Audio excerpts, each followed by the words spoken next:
안녕하십니까. 매일 아침 조간신문의 주요 기사를 딱딱 풀어서 해석해드리는 조간 딱풀 4월 1일 금요일에 인사드립니다. 문재인 대통령 임기가 지금 한 달 남짓 남았죠. 이 상황에서 문재인 대통령 부부 일가를 둘러싼 여러 가지 의혹들이 속속 터져나오고 있습니다. 이 두 가지인데, 크게는 두 가지입니다. 하나는 퇴임 후에 돌아갈 양산, 경남 양산에 짓고 있는 사저를 둘러싼 어떤 그 자금 미스터리, 자금과 관련한 미스터리한 문제들이 불거지고 있고, 또 하나는 김정숙 씨, 부인 김정숙 씨의 옷, 그리고 장신구와 관련된 스캔들이 점점 퍼져나가고 있습니다. 특히 이 사저 매입과 관련한 이 의혹들은 자칫 제2의 박연차 게이트로 갈 수도 있다, 이런 그 분석까지 조심스럽게 나오고 있습니다. 박연차 태강실업 회장은 이 문재인 정부의 시즌 1이었던 노무현 정부 때 노무현 당시 대통령의 후견인이었죠. 후견인. 그래서 박연차 게이트 그 여파로 결국은 이 노무현 전 대통령이 극단적 선택까지 가는 그런 상황이 있었습니다. 자, 그래서 이 사저를 둘러싼 의혹들도 지금 새롭게 불거지고 있는 상황입니다. 그리고 특히 이 사저는 또 사저고, 김정숙 씨 옷과 관련한 여러 가지 의혹들에 대해서는 지금 청와대가, 제 뒤로 멀리 보이는 청와대가 거짓말 릴레이를 하고 있습니다. 계속 거짓말을 하는 것이 들통이 나고 있는, 자, 그런 상황인 것이죠. 먼저 조선일보 오늘 이면 기사를 보시면은 이 문재인 대통령 8억대에 샀던 집이 지금 직거래로 26억에 매각됐다. 그러니까 3배가 좀 넘죠. 13년 만에 17억 차익을 남겼는데, 이 8억 7,100만 원에 13년 전에 샀던 집이 26억에 매각됐는데, 뭐 서울 같은 데는 뭐 이런 상황이 상당히 많죠. 그런데 이 양산 산골짜기 아닙니다. 양산 그 안에, 이 산골 안에 있는 집인데, 자, 그런데 이게 직거래, 그러니까 부동산을 통하지 않고 직거래를 했다. 직거래를 했으면 보통 이 지인들끼리, 아는 사람들끼리 직거래를 하죠. 자, 이 의혹이 지금 하나 불거졌습니다. 자, 이 내용이 간단하게 설명을 드리면은, 취임 전에 살던 양산 집이 13년 만에 17억 차익을 남겼는데, 지금 퇴임 후에 사는 양산 집은 따로 지금 신축을 하고 있죠. 그 전에 있던 양산 집을 13년 만에 팔았는데, 이 8억대 산 것이 26억대에 매각이 됐다는 겁니다. 그래서 17억 4,600만 원 차익을 남겼는데, 청와대는 물론 정상적인 거래였다, 이렇게 이야기를 하죠. 그런데 다만 청와대는 누가 집을 샀는지, 시세보다 좋은 값에 판 건 아닌지, 이런 의혹에 대해서는 공식 입장을 내지 않고 있습니다. 이 집을 산 사람이 등기를 했으면은 누가 샀는지 뭐 이러면 나오겠죠. 그런데 아직 등기가 안 된 상태입니다. 안 된 상태라서 누가 샀는지를 지금 알 수가 없는 거고, 청와대도 입을 다물고 있죠. 이 5월 9일 퇴임 후에 생활할 경남 양산 평산마을 사저 신축을 위해서 양산의 매곡동 사저를 팔은 거죠. 이 과정에서 그때 이 중간에 아직 집이 안 팔렸을 당시에 대출을 받았습니다. 신축을 하기 위해서.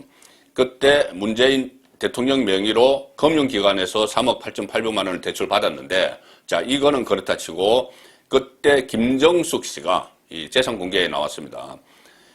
개인 간 거래, 사인 간 거래, 이렇게 해서 11억 원 정도를 빌렸다가 갚았죠. 자, 그러면 11억 원 정도를 빌렸으면은, 이 청와대는 매곡동 사저를 팔아서 갚았다 했지만, 이 돈을 또 누구에게 빌렸는지, 그리고 이자를 줬다고 하는데, 이자를 줬으면 얼마를 줬는지, 자, 그런 것이 없습니다. 그리고 또 사인간 거래라고 하지만 11억을 빌려주면서 담보를 제공한 흔적도 없습니다. 그러니까 담보도 없이 11억 원을 자 빌려줬다. 사인간 거래. 자, 그리고 만약에 이게 사인간 거래가 이해 충돌이 있으면은 위법이죠.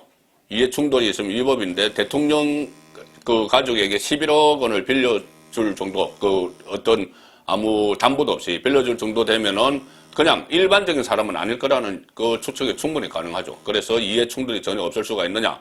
그 문제는 어제 한겨레 신문에서 오히려 이해충돌 가능성을 짚었다. 그래서 그것을 제가 어제 소개를 해드린 적이 있습니다. 한겨레도 진보 성향의 언론 한겨레도 이해충돌 소지가 있다. 자, 그런 것을 짚은 기사가 어제 나왔었죠. 그리고 이 집 매국동 사저를 팔아서 갚았다고 했지만 누구에게 돈을 빌렸는지 밝히지 않았고, 또 부동산 중개업소를 통하지 않은 직거래고 등기도 완료되지 않아서 매입자가 지금 확인이 안 되고 있습니다.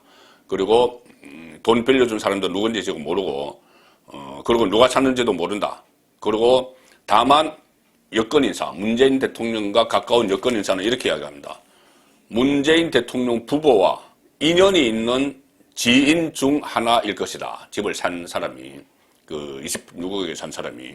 그리고 과거에 문재인 대통령은 취임 전에 살았던 서울의 홍은동 빌라가 있었는데 그것도 보좌관 출신에게 그때 팔았었죠. 그것도 이 부동산 업체를 통하지 않고 개인 간 거래를 했습니다. 이런 식으로 집을 계속 그전에도 팔았기 때문에 이번에도 이 집을 팔았는데, 양산에 그전에 살던 집을 팔았는데 26억, 상당히 비싸게 팔았다. 이 이야기입니다. 비싸게 사줬다는 이야기가 될 수가 있는 것이죠.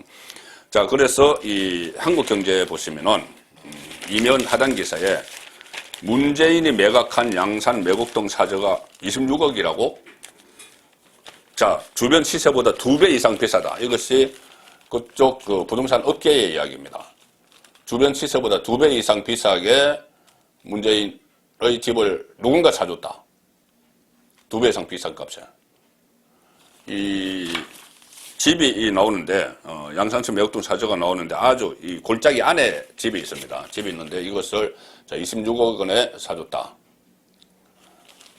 이 직거래로 13년 만에 17억 차익을 남겼는데, 현지 부동산 업체에서는 거래가 없는 동네다. 거래가 있더라도 그렇게 비싸게 팔 요인이 없다. 그리고 금융기관이 평가한 거는 8억대, 8억. 그런데 이걸 26억에 거래가 됐습니다. 그리고 문재인 대통령 사저는 차 한 대가 겨우 지나갈 수 있는 이면 도로를 10분가량 또 올라간 곳에 자리 잡고 있다. 자, 그래서 누가 샀는지 논란이 되고 있고, 또 돈을 또 11억 원을 누가 빌려줬는지 논란이 되고 있는데, 김정숙 여사 채무와 관련해서는 청와대는 돈을 빌린 사람은 이해관계자가 아니고 이자 비용도 다 지급했다, 이렇게 설명을 하지만 제가 말씀드린 대로 한겨레 신문에서조차 이해충돌 소지가 있다고 지금 보고 있는 이 상황인 것이죠. 그 다음에는 이 김정숙 씨 옷값을 둘러싼 미스터리한 내용들입니다. 자, 옷값 그 내용을 보시면은 이 한국 경제를 먼저 보시면은 영부인 옷값이 기밀이라고, 자, 기밀이라고 해서 특활비 중에서, 청와대 특활비 중에서 이 대통령 배우자 옷을 샀느냐, 이것에 대해서 정보 공개를 청구를 하니 기밀이라고 해서 공개를 거부를 했죠. 그런데 이 특활비 논란, 지금 청와대가 결사 방어를 하고 있는데, 오히려 방어를 할수록 논란을 더 키우고 있다. 청와대가. 가령 이런 겁니다. 탁현민 어진 비서관이 뭘 그렇게 속속들이 안다고, 이 김정숙 씨가 옷 산 것은 다 사비로 샀고, 카드를 이용해서 샀다. 뭐 신용카드든 체크카드든 카드를 이용해서 샀다. 이렇게 김호중 방송에 나와서 이야기를 했죠. 자, 카드를 이용해서 샀으면 특활비가 아닐 가능성이 있습니다. 특활비는 영수증 청구를 하지 않고 그건 현금으로 그냥 막 지불을 하기 때문에. 자, 그런데 만약에 그 현금 카드나 이렇게 했으면은 뭐 특활비가 아닐 수도 있죠. 그런데 실제로는 카드로 산 게 아니고 현금 다발로 샀다. 유송아 그 이부석 비서관, 김정숙 씨를 보좌하는 유송아 비서관이 따라다니면서 5만 원권 현금으로 다 냈다. 자, 이것이 옷을 판 쪽, 한복을 판 쪽, 구두를 판 쪽의 이야기죠. 자, 그래서 거짓말이 됐는데, 또 하나 거짓말 논란이 뭐냐면 청와대가 이렇게 이야기했습니다. 현금으로 다 주고 사서도 그것도 사비인데 현금으로 사면서 현금 영수증을 발급받으라고 지시를 했다. 이렇게 이야기를 합니다. 발급받았다는 게 자신이 없으니까는 나중에 이제 꼬리 자르게 하기 위해서 김정숙 씨가 현금 영수증을 발급받으라고 지시를 했다. 이렇게 이야기를 합니다. 자, 나중에 만약에 발급 안 받았으면 밑에 사람 책임을 덮어 씌우려고 하는 거죠. 그런데 이 또 옷을 판 쪽, 구두를 판 쪽에서는 아니야. 현금 영수증 달라는 말도 없었어. 달라고 했으면 좋지. 현금 영수증 발급도 안 받았어. 그러니 완전히 증빙 자료가 필요 없는 그 돈이니까 발급받지 않은 것 아니냐. 특수활동비로 옷 산 것 아니냐. 쉽게 말하면 그 이야기죠. 그런데 거기에 대해서 계속 변명을 하다 보니 거짓말을 하고 있는 겁니다. 청와대는 이 옷값 문제에 대해서 총력 방어에 나서는 모습인데 특히 이 문제에 대해서 문재인 관심이 크다. 대통령의 관심이 상당히 크다. 이렇게 지금 청와대 쪽에서도 이야기를 하고 있습니다. 문재인 대통령이 박수현 국민소통수석의 특활비 관련 언론 브리핑이 있기 전에 참모회의에서 직접 문구를 다 살펴봤다. 자, 어떻게 우리 부인에 대해서 우리 수석이 뭐라고 언론에 해명을 하는지 다 살펴봤다는 겁니다. 그리고 청와대는 처음에 이 옷값과 관련한 특활비 사용 의혹이 불거졌을 때 침묵을 지켰죠. 그러다가 이 언론에서 계속 새로운 사실이 폭로가 되니 부대변인을 통해서 의상과 관련한 특활비 사용 등 주장은 전혀 사실이 아니다. 브리핑한 것을 필두로 해서 탁현민, 박수현 계속 나서 연일 반박을 하고 있지만 오히려 거짓말이 덜통이 나고 있는 자, 그 상황으로 가고 있습니다. 야권에서는 김정숙 여사가 의류, 구두를 구입하면서 수백만 원씩 현금으로 지급했다는 사실이 드러나자 특활비 사용 가능성을 더욱 의심하고 있다. 그렇게 할 수밖에 없죠. 그러면은 본인 돈이면은 왜 그것을 뭐 수백만 원씩, 700만 원 이렇게 현금으로 해서 지불을 했고 또 그것을 김정숙 씨 본인이 지불을 한 것이 아니고 왜 그 비서가 청와대에서 그 나라 돈으로 월급을 받는 비서가 왜 그거를 돈을 들고 다니면서 지불을 했겠습니까? 본인이 그런 김정숙 씨가 돈을 찾아서 그 비서에게 줘서 지불을 해라? 말이 안 되는 이야기죠. 청와대는 현금으로 지출하든 카드 결제를 하든 모두 사비의 영역에 있는 것이다. 이렇게 이야기를 했는데 특활비는 영수증 증빙이 의무화되어 있지 않기 때문에 옷값에 쓴 뒤에 다른 용도로 사용했다고 주장해도 확인하기가 어렵다. 그래서 현금 영수증 발급 안 받은 겁니다. 자, 또 하나 지금 논란이 되고 있는데 이것은 잠시 후에 소개를 드리고 또 워낙 이 김정숙 씨와 관련한 일들이 지금 많이 터져 나옵니다. 국민일보 이면 기사를 보시면은 사비로 구입했다 해명에도 수백만 원 현금 결제 놓고 또 2라운드가 벌어지고 있다. 아무리 뭐 그 사비로 구입했으면은 가령 뭐 신용카드로 했든지 현금 체크카드로 했으면은 뭐 아무 문제가 없죠. 그런데 이 현금으로 했고 또 현금으로 했어도 현금 영수증을 받았으면 아무 문제가 없죠. 정말 사비로 했구나 생각을 하겠죠. 영수증도 안 받았습니다. 청와대 특활비라는 것은 총무비서관실에서 지금 연간 그 쏘는 돈이 어마어마한데 한 100억 가까이 되는데 청와대 총무비서관실에서 필요하다고 각 부서에서 필요하다고 신청을 하면은 현금으로 줍니다. 현금으로. 그리고 어디에 썼다고 영수증 첨부할 의무도 없습니다. 자, 그러니 이렇게 그런 의혹이 있기 때문에 이게 앞뒤 말이 안 맞는 해명이 계속 나오는 겁니다. 탁현민 카드로 계산했다 발언 이후에 옷을 판 사람은 청와대 비서관이 현금으로 들고 와서 줬어 이렇게 이야기합니다. 자, 이렇게 되니 계속 임기 5년 동안 어제는 이런 이야기도 했습니다. 그제 이야기했나요? 그 문재인 대통령이 임기 5년 동안 생활비로만 13억 4,500만 원을 사용했다. 이것을 이례적으로 공개했습니다. 김정숙 씨 옷값에 대한 직접적인 언급은 없었지만 우리 사비로 옷값을 지불한 거야. 이것을 뒷받침하겠다고 생활비 액수를 막 공개를 했는데 자, 글쎄요. 이것이 이 옷값을 사비로 뭐 5년 동안 13억이면은 1년에 한 2억 5천 정도를 쓴 것 같은데 그럼 이것이 뭐 옷값에 썼는지 그거는 뭐 모르겠습니다만 어쨌든 이 현금으로 영수증 없이 이렇게 썼으면은 개인 돈이 아닐 가능성이 높다. 그렇게 보는 거죠. 자, 개인 돈을 해서 현금 영수증을 해야지 나중에 세액 공제도 받고 다 하는 거죠.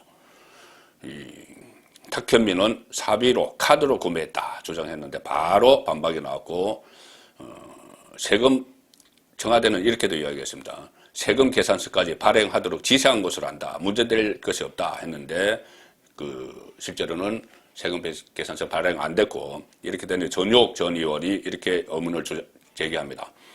요즘에 신용카드 안 쓰고 현찰만 쓴다? 눈먼 돈이거나 꼬리표를 뗀 돈이거나 검은 돈이라는 생각이 당연히 든다. 여기에 대해서 별 반박거리도 없을 것 같습니다. 또 하나 더 있습니다. 뭐냐면은 많은 언론이 보도를 했는데 이 조선일보 기사를 소개해드리면은 김정숙 씨가 청와대에 들어가기 전에 단골로 다녔던 그 의상실의 디자이너 딸이 또 지금 청와대에 근무하면서 이 대통령 부부의 의상을 담당하고 있다. 이 많이 보던 상황 아닙니까? 박근혜 전 대통령 때 그렇게 이 박근혜 전 대통령을 여론몰이를 하면서 윤전추 행정관 이야기가 많이 나왔죠. 헬스 트레이너를 뭐 청와대에 채용을 해서 뭐 개인적으로 트레이닝을 받았다. 자, 지금은 김정숙 단골 디자이너 딸을 청와대에 채용을 했습니다. 단골로 찾던 유명 디자이너 A씨의 딸이 청와대에 채용돼 근무 중이라는 이 특혜 채용 의혹이 또 제기가 됐습니다. 이 A씨의 딸은 청와대에서 문재인 대통령 부부의 의상을 담당한 것으로 알려졌다. 자, 청와대는 이렇게 이야기합니다. 지인의 추천을 통해서 계약직 행정요원으로 근무하는 것은 맞다. 해당 직원은 총무비서관실 소속으로 김 여사의 행사 및 의정 관련 업무를 지원하고 있다. 자, 총무비서관실이라는 데가 조금 전에 말씀드린 대로 이렇게 인사도 청와대 안에 인사도 하지만은 돈 관리도 돈도 다 거기서 하는 것이 총무비서관 쪽입니다. 어쨌든 그쪽에 단골 디자이너의 딸이 특채를 해서 근무를 하고 있었다. 자, 이 이야기죠. 제가 말씀드린 대로 헬스 트레이너 윤전추와 관련해서 그렇게 뭔가 엄청난 비리가 있는 것처럼 그렇게 이야기를 했는데 지금은 이 김정숙 씨도 단골 옷집의 주인 딸을 채용을 해서 본인들 전담을 시키는 그런 일이 또 드러났습니다. 이 박근혜 전 대통령 때 미용사가 관절을 드나들었다 해서 또 상당히 공격을 퍼부었죠. 그런데 얼마 전에 밝혀졌죠. 이 성수동에 있는 구두가게 주인이 신발 발 치수를 재기 위해서 청와대에 가서 김정숙 씨 발 치수를 쟀다. 그건 뭐가 다릅니까? 자, 이제 구중궁궐 같은 생활을 5년을 했는데 저 뒤에서 문재인 대통령 부부가 이제는 접어야 될 때가 다가오고 있죠. 그런데 인수인계 또 전혀 제대로 하지 않고 있습니다. 제가 어제 말씀드린 대로 역대 최악입니다. 제대로 정권 인수인계를 하지 않고 버티고 있는 역대 최악의 문재인 정권 마지막까지 그렇습니다. 중앙일보 오늘 일면 톱 보시면은 청와대 만찬 3일 만에 신구 권력의 입이 거칠어졌다. 자, 19일 만에 청와대에서 만나서 만찬을 하고 그런데 내용은 알맹이는 하나도 없이 엉뚱한 이야기만 다 했죠. 토리 이야기하고 애완견 이야기하고. 자, 그러고 나서 마치 그러니까 당신과 대통령 비서실장들끼리 뭔가 실무적인 이야기를 해나갈 거라고 했는데 그 이후에 하나도 이어지는 게 없습니다. 특히 어제는 문재인 정부 임기 말에 알박기 인사를 많이 하는데 대우조선해양 알박기 인사 논란이 어제 일어났죠. 그리고 이것뿐이 아니고 2차 추경안, 임대차 3법 개정, 법무부 장관 수사지휘권 이런 것을 놓고 지금 이 문재인 정권이 전부 우리 임기는 5월 9일까지야. 우리가 그때까지는 대통령이야. 이렇게 하면서 모든 것을 막 행사하려고 하다 보니 지금 충돌이 일어나고 있는 이런 상황입니다. 서울신문 일면톱은 조금 전에 말씀드린 그겁니다. 인수위는 대우조선해양조차도 알박기를 하느냐. 청와대는 왜 그 자리에 눈독 들이냐. 왜 당신들이 눈독 들이냐. 이거는 우리 몫이야. 이 이야기죠. 우리 몫 우리가 챙기는데 아직은 우리가 대통령인데 왜 당신들이 그 자리에 눈독 들여. 아주 유치한 그런 반응이 청와대에서 지금 나오고 있습니다. 워낙 다급하니까. 박두선 대표이사, 최근 대우조선해양이 박두선 대표이사를 선임한 것을 두고 이 인수위 쪽에서는 문재인 정권을 몰염치한 알박기 인사다 이렇게 이야기하고, 청와대는 대우조선해양 사장 자리에 인수위가 눈독을 들이고 있었다는 사실이 놀랍다 이런 식의 반응을 보입니다. 자, 근데 사실 좀 의아해 하실 건데, 왜 대우조선해양 사장 하나가 그렇게 뭐 인사가 중요하느냐. 그런데 이 대우조선해양 같은 경우는 사실상 그 국영기업이나 뭐 다름없습니다. 몇 조 원대의 혈세를 쏟아부어서 지금 그 생명을 유지를 하고 있는 그런 업체죠. 그러면은 이 정권에서 사람들을 다 내려보냅니다. 지금 사장도 사실상 이 문재인 대통령의 친동생의 해양대학교 같은 동기입니다. 그 사람을 사장으로 막 내려놓는 거죠. 이것이 그냥 자리가 문제가 아니고, 사실 이런 업체, 여러 업체 중에서는 이권이 상당히 많습니다. 이권. 그러니까 해양업이나 뭐 철강업 이런 데는 거기에 관련된 사장이 예를 들어서 문재인과 가까운 사람이 있으면은 관련된 이권들을 다 챙겨주는 게 문재인 주변의 사람들의 이권을 다 챙겨주게 되는 거죠. 그래서 이 사장 자리를 놓고 이렇게 왜 눈독을 들이냐, 우리 건데 이 이야기가 나오는 겁니다. 자, 뭐 좀 전에 말씀드린 대로 만찬에서 합의를 했지만은 정말 덕담만 했나, 토리 이야기만 했나, 이철이 장재훈도 아직 안 만나고 있다. 중앙일보 기사입니다. 두 사람이 실무적으로 만난다고 했는데, 이철호는 그 비서실장이 아니고 정무수석이죠. 두 사람이 만나서 논의한다고 했는데 아직 만나지도 않고 있다. 인사 문제, 용산 집무실 이전, 추경 등 다시 파열음이 나오고 있고, 권력 인수인계 과정을 지켜보는 국민들의 우려가 커지고 있다. 심지어 이 권력 정권 인수인계하는 과정에서도 국민이 걱정을 해야 되는, 자, 이런 상황으로 가고 있는데, 지금 6.1 지방선거가 코앞에 있기 때문에 양쪽이 전투 모드를 풀겠느냐, 특히 정권에서 마지막까지 우리가 대통령이야, 이 모드를 계속 가져가고 있는 것 같습니다. 그리고 저 지방선거 말씀드렸는데, 지방선거가 지금 이제 6월 1일 다가오고 있죠. 이번 지방선거 특징 중에 하나는 중진 정치인이든 아니면은 중진이 아니고 여론에 관심을 받는 그 사람들이든 지방선거에 출마하는데 연고도 없는 지역에 어떤 정치적 이해관계에 따라서 막 꽂아놓고 내려가고 이런 일이 벌어지고 있습니다. 그러면은 그 지역, 해당 지역의 유권자들은 황당하겠죠. 마치 각 지역을 어떤 뭐 장기판의 졸처럼 이렇게 뭐 갖다 막 놓고 하는 이런 일이 벌어지고 있는 겁니다. 이 조선일보 보시면은 송영길 인천시장을 지냈죠. 인천시장 지내고 인천의 국회의원인데 갑자기 지역구 인천을 떠나서 오늘 주소를 이전했는데 서울로 이사하겠다. 서울시장에 출마하기 위해서. 자, 송영길은 인천시장까지 지냈는데 서울 출마한다고 서울로 이사하겠다. 자, 유성민 대구에서 국회의원을 오랫동안 했죠. 그런데 지난 대선 후보 경선에서 윤석열에게 졌죠. 그런데 갑자기 인천에 가서 뼈를 묻겠다.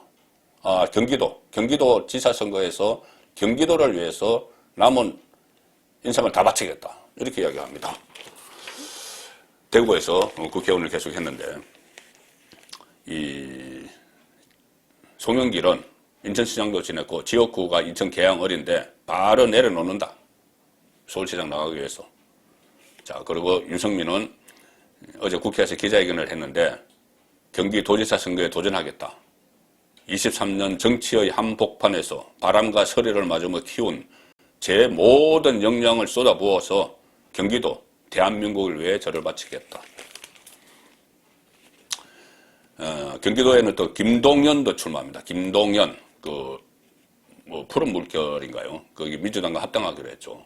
김동연도 서울과 경기도를 막 견주다가, 지난번에 경기도에서 이재명이 이겼죠. 많이 이겼죠. 그래서, 경기도가 편할 것 같아. 그러면서 김동연은 또 경기도로 갑니다. 서울이냐, 경기도냐 하다가, 본인이 서울을 위해서 발전을 시키겠다, 경기도를 발전시키겠다, 이런 생각은 없는 거죠. 그건 내가 어디 가면은 내가 도지사가 될 수 있을까? 시장이 될 수 있을까? 그 생각만 하는 겁니다. 그 아래는 더 황당한 이야기가 나옵니다. 유영아, 오늘 대구시장 출사표, 홍준표, 김재원과 일정 겨룬다. 자, 유영아는 경기도 군포에서 3번이나 출마했다가 떨어졌고, 그 대구에서 어릴 때 잠깐 살았다고 해서 지금 대구시장 출마하겠다. 그것도 박근혜 전 대통령의 달성 사주를 이렇게 마련해준 그것을 내세우면서 홍준표 경남지사 지냈죠. 경남지사 지내고 자기 대권을 위해서 이 대구로 국회의원 선거구로 옮겼다가 그 발판으로 대통령 한번 돼보겠다고 했다가 이번에 실패했죠. 그러니 그거 미련 없이 국회의원직 버리고 이번엔 대구시장을 맡아서 4년 동안 해서 5년 후에 있는 대권에 다시 도전하겠다. 이번에는 대구시장을 발판으로 삼겠다. 자, 이런 상황이 어처구니 없는 상황이 지금 지방선거를 앞두고 벌어지고 있습니다. 자, 오늘 마지막 뉴스는 조금 전에 제가 문재인 대통령 부인 김정숙 씨 이야기를 해드렸는데 지금 윤석열 당선인 부인 김건희 여사, 지금 김건희 여사라고 언론은 다 표현을 합니다. 자, 김건희 여사는 지금 어떻게 준비를 하고 있을까? 아직 그 선거 기간에 전면에 나서지 않고 당선된 이후에도 전면에 나서지 않고 있죠. 일단 서울신문은 일단 이부속실은 제가 조금 전에 말씀드린 유송하 비서관이 김정숙 돈을 싸들고 김정숙 그 옷값하고 구두값을 냈다는 유송하가 있던 데입니다. 이부속실은 대통령 배우자를 일정을 담당을 하죠. 그것은 폐지하겠다는 공약을 했는데 그거를 공식화하고 조용한 행보에 나설 듯하다. 이렇게 분석을 합니다. 조용한 행보. 그런데 뭐 취임식에 어차피 모습을 드러낼 거고 그 다음에 이 해외 순방이든지 아니면 외국에서 VIP가 오든지 뭐 국빈 만찬을 하든지 이러면은 역할을 안 할 수가 없습니다. 그 정도 선에서 역할을 할 것인데 그거보다 더 역할의 어떤 면을 넓힐 것이냐.